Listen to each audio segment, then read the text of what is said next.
Бүгінде көпшілігі сөзіңізді бөлейін. Мына өмір үшін емес, ана өмір үшін өмір сүріп жүретіндер көп болып кетті. Яғни ана өмірге дайындалып. Ал енді бұл жерде бұл екі нәрсе, екі байланыста ғой. Мысалы, исламда былай айтылады. Жақсы мұсылман болу үшін сен бірінші өз басыңды алып жүруің керек. Екінші, сенің жанұяңды асырауың керек. Сосын барып, жаңа туыс туғандарыңа, сосын көршілеріңе көмектесесің, сосын қалғандарына.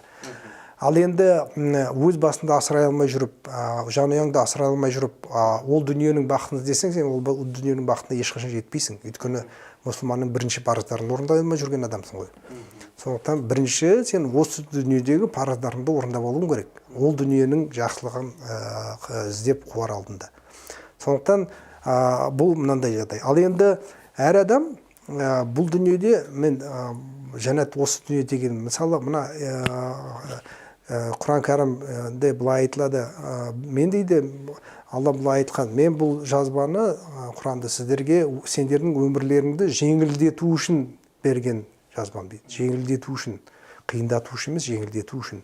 Сонда кезінде мен ағам айттым да, егер осы Құранда мені ислам қабылдамай тұрғанда, мен айттым, осының бәрін егер адам орындаса, онда оның жауы болмайды, ол ішкі сезімі бақытты болады, ешқандай күдігі болмайды. Онда бақытты адам ғой, онда жұмақ бұл өмірде ғой деп. Сонда ағам айтқан, иә, дұрыс айтасың, жәннат осы өмірде. Көп адамдар жәннатты ол дүние іздейді.